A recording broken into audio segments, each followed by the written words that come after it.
Good morning everyone. We are back with some questions on integration. In last class we had discussed what is integration and what is integral calculus. Now we are back with some questions about the formulas that we have discussed in last class about the integration. So starting from the first question, first example.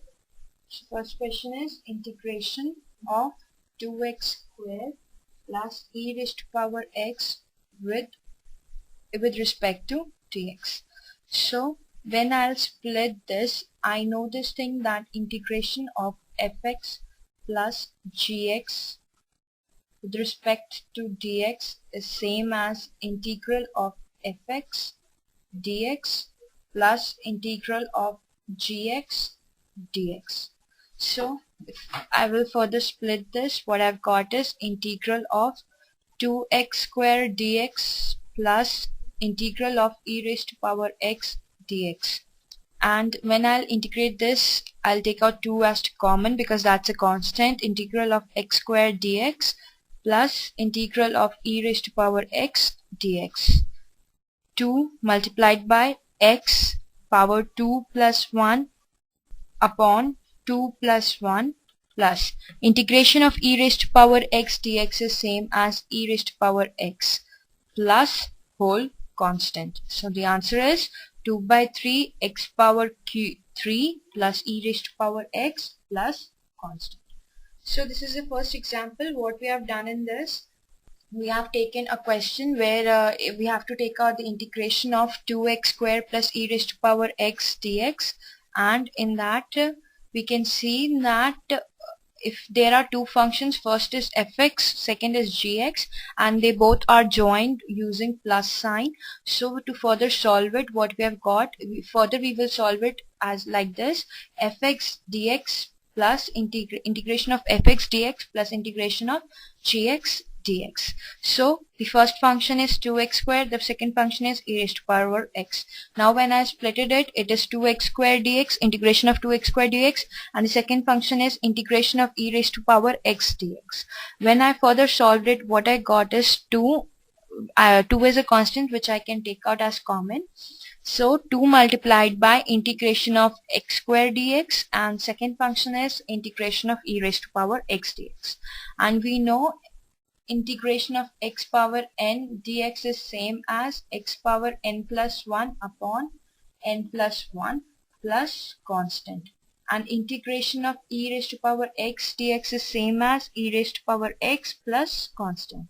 So further solving it, what we have got is 2 into x power 2 plus 1 upon 2 plus 1 plus integration of e raised to power x dx. So integration of e raised to power x is same as e raised to power x plus constant. So the final answer is 2 by 3 x cube plus e raised to power x plus constant. So this is the first example what we have done. Now we'll switch to second example. What is second example? In second example, what we will take is, we'll take some trigonometric functions. So by taking the example that we will take is integral of 1 minus sine x upon cos square x dx. Now when I will further split this, let me do it with some other. When I will further split this, it will be integral of 1 upon cos square x dx minus integral of sine x cos square x dx. So can I write 1 upon cos square x is equals to sec square x, that is secant square x. So it is same as secant square x dx minus integration of sin x. Can I split cos square x as equals to cos x into cos x? So it is same as sin x upon cos x into cos x dx. Now you can see that I can club sin x with cos x, which is same as tan x, and this is cos x is different. So further distributing it, it will be sec square x. Further इसको जब हमने solve किया तो क्या आया, sec square x D x, क्योंकि हमने क्या देखा था, 1/cos square x D x देखा था, तो 1/cos square x D x को हमने देखा, फर्दर सॉल्व किया तो हमें ये पता है कि 1/cos स्क्वायर एक्स किसके बराबर होता है, सीकेंड स्क्वायर एक्स के बराबर होता है। अब आपने देखिए सेकंड जो भी फंक्शन लिया, सेकंड फंक्शन में हमने क्या लिया, sin x upon cos square x D x. cos square x को मैं ऐसे लिख सकती हूँ cos x into cos x। तो आपने नोटिस करा कि हमने क्लबिंग करी sin x upon cos x को, अगर जब हमने क्लबिंग करी तो वो क्या बन गया, tan x बन गया, और 1/cos x को हमने secant x dx लिख दिया। अब हमें कुछ फंक्शंस पता है, that is integration of sec square x dx is same as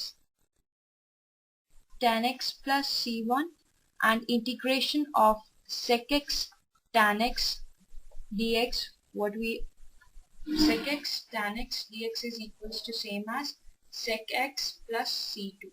So further solving it, what we have got is tan x plus c1 minus sec x minus, so further solving it, what we have got is tan x minus sec x plus some constant. So integration of 1 minus sin x upon cos square x is same as tan x minus sec x plus constant. So this is the example in trigonometric functions. In previous example, we used the simple question where we had the one function as 2x square and the other function as e raised to power x. In second example, what we have is first function as it is a combination of trigonometric functions. So the first function is secant square x dx and second function is sin x upon, तो उसको जब हमने further solve किया तो secant square x का जो integration होता है वो हमें पता है कि tan x होता है, और sec x tan x का जो इंटीग्रेशन होता है वो sec x होता है। तो हमने जब इन इंटीग्रेशन को यूज करते हुए इसको फर्दर सॉल्व किया तो उस क्वेश्चन का हमारे पास आंसर क्या आया, उस पर्टिकुलर फंक्शन का हमारे पास जो इंटीग्रेटेड आंसर है वो है tan x minus sec x plus c. So further solving third question, एक और क्वेश्चन लेते हैं, उसके बाद अपन सेकेंड। सो एक और क्वेश्चन लिया हमने, क्वेश्चन लिया integration of sec square x dx upon cosec square x। क्या मैं sec स्क्वायर x को लिख सकती हूँ 1/cos स्क्वायर x, और हम क्या cosec स्क्वायर x को लिख सकते हैं 1/sin स्क्वायर x। तो जब हमने इसको फर्दर ऐसे सब्स्टिट्यूट किया तो जो हमारे पास मिला वो क्या है, sec स्क्वायर x को हमने लिख दिया 1/cos स्क्वायर x, और 1/sin square cosec square x को लिख दिया 1/sin square x in multiplied by dx। अब इसको फर्दर हमने जो सॉल्व किया तो हमारे पास आया sin square x upon cos square x dx, which is same as integration of tan square x dx। और हमें एक प्रॉपर्टी पता है कि 1 plus tan square x is equals to secant square x। अब क्यों हमने इसका यूज किया, क्योंकि हमको tan स्क्वायर x का इंटीग्रेशन नहीं पता, लेकिन हमें एक चीज का इंटीग्रेशन पता है, वो किसका है, sec स्क्वायर x का पता है।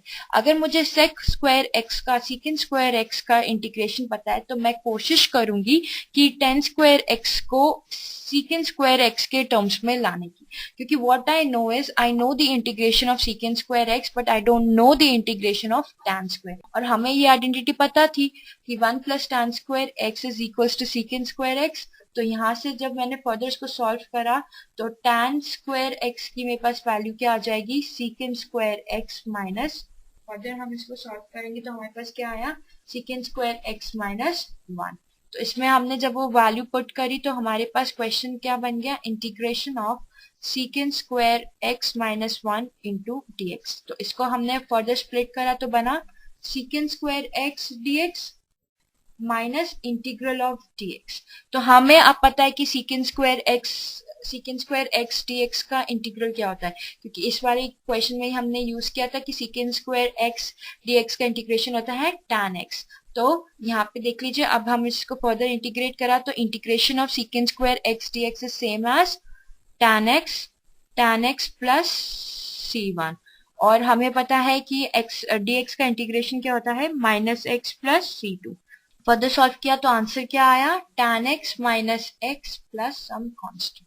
तो ये हो गया हमारे पास इस पर्टिकुलर क्वेश्चन का सोल्यूशन, जहाँ पे हमने क्या लिया है, क्वेश्चन क्या था, इंटीग्रेशन करना था हमें secant square x dx upon cosec square x। ठीक है, तो secant square x upon cosec square x, secant square x को हम क्या लिख सकते हैं, 1 अपॉन कॉस स्क्वायर x। हमने सब्स्टिट्यूट कर दिया, सीकेंस स्क्वायर x को हमने क्या लिख दिया, 1 अपॉन कॉस स्क्वायर x। और कोसेक स्क्वायर x को हम क्या लिख सकते हैं, 1 अपॉन साइन स्क्वायर x। तो कोसेक स्क्वायर x को हमने क्या लिख दिया, 1 अपॉन साइन स्क्वायर x। तो इसको हमने फर्दर अगर सॉल्व किया तो हमारे पास क्या आया, sine square x upon cosec square x into dx। अब हमें पता है कि sine x upon cos x क्या होता है, टैन एक्स होता है। तो sine square x upon cos square x क्या होगा, टैन स्क्वायर एक्स होगा। तो हमने उसको क्या लिख दिया, tan square x. But problem यहाँ पे आ जाती कि हमें टैन स्क्वायर एक्स का इंटीग्रेशन नहीं पता। अब अगर हमें टैन स्क्वायर एक्स का इंटीग्रेशन नहीं पता तो हम टैन स्क्वायर एक्स को ऐसे टर्म्स में लाना चाहेंगे जिसका हमको इंटीग्रेशन पता है। हमें एक चीज का इंटीग्रेशन पता था, वो किसका था, सीकेंड स्क्वायर एक्स का हमें इंटीग्रेशन पता है। अगर हमें सीकेंड स्क्वायर एक्स का इंटीग्रेशन पता है तो हम ट्राई करेंगे कि हम सीकेंड टैन स्क्वायर एक्स को सीकेंड स्क्वायर एक्स की टर्म्स में लाएं। And we know one formula, that is 1 plus tan square x is equals to secant square x. तो tan square x को हम क्या लिख सकते हैं, secant square x minus 1। जब हमने tan square x की वैल्यू यहाँ पुट करी, that is secant square x minus 1 dx, तो उसको फर्दर सॉल्व करा तो secant square x dx का इंटीग्रेशन हमें पता है क्या होता है, tan x। और इंटीग्रल ऑफ dx हमें पता है क्या होता है, x। इसको सॉल्व करने पे हमारे पास आंसर आ गया, that is plus. So these are some examples from previous lectures, जो प्रीवियस लेक्चर्स में हमने पढ़ा उसके लिए हमने एग्जांपल्स करे। फर्स्ट एग्जांपल ये था जहाँ पे 2x square plus e raised to power x dx निकाला था हमने। इसके बाद हमने ट्रिग्नोमेट्रिक फंक्शंस यूज करे where we took out the integration of 1 minus sine x upon cos square x dx, जिसका आंसर आया था tan x minus sec x plus constant. Third question जो हमने लिया उसमें हमको इंटीग्रेशन करना था secant square x upon cosec square x. अब लास्ट और फोर्थ क्वेश्चन हम करेंगे जो कि इससे रिलेटेड क्वेश्चंस थे। उसमें फोर्थ क्वेश्चन हम लेंगे, अगर मेरे पास एक चीज गिवन है, differential of D x F x, मतलब मेरे पास एक्चुअली में क्या गिवन है, डिफरेंशियल गिवन है which is equal to 4x cube minus 3 upon x4, और मुझे f ऑफ 2 पता है 0 है और अपन को fx निकाल। तो अगर हमको इस पर्टिकुलर फंक्शन का डिफरेंशिएशन पता है, what we know is differentiation of fx with respect to dx which is equal to 4x cube minus 3x4।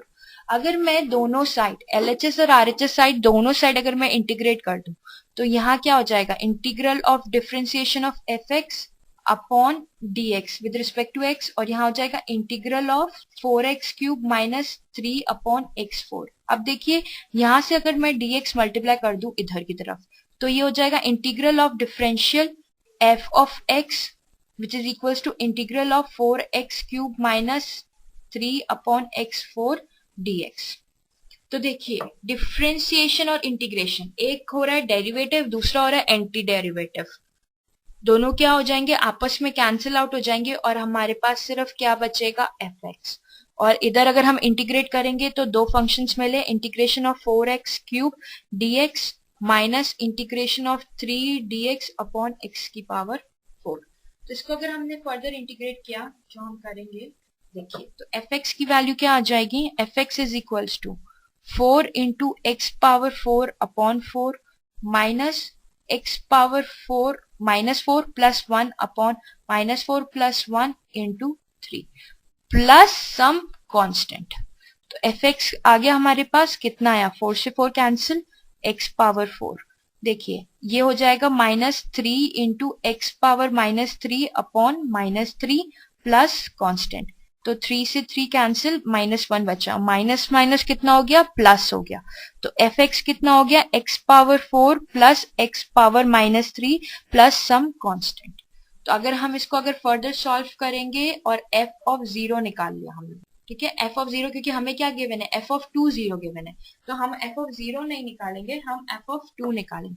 तो f ऑफ 2 क्या हो गया, x की जगह 2 पुट कर दीजिए, 2 की पावर 4 प्लस 2 की power -3 plus some constant, and we know f of 2 is what, 0, तो 0 लिख दिया, 0 LHS में क्या आ गया, 0 आ गया, RHS में सॉल्व करेंगे 16 प्लस 1/8 प्लस कांस्टेंट, तो कांस्टेंट की वैल्यू कितनी आ गई, -16 माइनस 1/8, तो इसको फर्दर सॉल्व करा तो constant 16 into 8 is 128 minus 1, that is 129/8, तो कांस्टेंट की वैल्यू आ गई।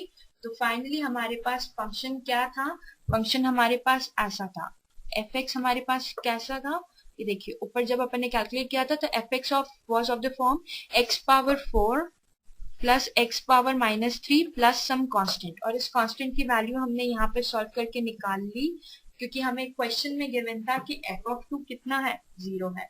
तो फाइनली जो हमारे पास आंसर आ जाएगा उसमें हम कांस्टेंट की वैल्यू पुट कर देंगे, and answer will be f of x is equals to x power 4 plus x power -3 plus -129/8, और सॉल्व किया, it is x power 4 plus x power -3 -129, तो ये हमारे पास फाइनली आंसर आ गया। x पावर 3 को मैं और क्या लिख सकती हूँ, 1/x3, so it is x4 plus 1/x3 -129/8, so this is our answer, this is the final solution. Question में हमें क्या गिवन था, डिफरेंशिएशन ऑफ fx गिवन था, डिफरेंशिएशन या डेरिवेटिव ऑफ fx था 4x3 -3/x4। अब इसको क्या किया मैंने, dx को राइट हैंड साइड में मल्टीप्लाई कर दिया, या हमने इसमें क्या किया, पहले हमने इंटीग्रेशन किया, तो पहले अगर आप इंटीग्रेशन करोगे तो dx क्या है, बहुत छोटी क्वांटिटी है, तो बहुत छोटी क्वांटिटी और ज्यादा कुछ उसमें चेंज नहीं हो रहा, तो बहुत छोटी क्वांटिटी, तो हमने dx को क्या कर दिया, राइट हैंड साइड में मल्टीप्लाई कर दिया, तो इधर क्या हो जाएगा, देखिए anti derivative that is integration और डेरिवेटिव दोनों साथ में आए, इसका मतलब दोनों एक दूसरे को कैंसिल आउट कर देंगे, तो सीधे सीधे एलएचएस में हमारे पास क्या आ जाएगा, fx आ जाएगा, और राइट हैंड साइड में हमें क्या करना पड़ेगा, उस फंक्शन को जिसका डेरिवेटिव हमारे पास है उसको इंटीग्रेट करना पड़ेगा, ताकि हमको क्या मिल सके, फंक्शन मिल सके। तो जब हमने उसको इंटीग्रेट करा तो हमारे पास fx की वैल्यू कितनी आई, x power 4 plus x power -3 plus some constant. अब हमारे लिए क्वेश्चन अराइज होता है कि हम ये कांस्टेंट की वैल्यू कैसे फाइंड करें। अब ये कांस्टेंट की वैल्यू फाइंड करने के लिए हमें एक क्वेश्चन में गिवन था कि f ऑफ 2 हमारे पास क्या है, 0 है, तो अब हम f ऑफ 2 निकालेंगे। f ऑफ 2 निकालने के लिए हमें x की वैल्यू क्या डालनी पड़ेगी, फंक्शन में 2, तो f ऑफ 2 निकाला, वो कितना आया, 2 की पावर 4 प्लस 2 की पावर -3 प्लस कांस्टेंट, और ये चीज हमारे को पता है कि किसके बराबर थी, 0 के बराबर थी, तो ये 0 के बराबर कर दिया, तो फर्दर क्या आया, 16 plus 1/8 plus constant equals to 0, तो कांस्टेंट की वैल्यू कितनी आ गई, -129/8, तो fx कितना हो गया, x की पावर 4 प्लस x की पावर -3 प्लस कांस्टेंट, तो जिसमें हमने कांस्टेंट की वैल्यू पुट करी तो कितना आया, x की पावर 4 plus x की power -3 minus 129/8. So the final answer would be x power 4 plus 1/x power 3 minus 129/8. So in this condition we were able to find out the value of 6. So these are the 4 questions that we did. That's all for today's lecture. We'll continue with something else, that is exercise 2, when we will do in the third class. Till then, thank you, study hard, and please complete your exercise 7.1. Thank you.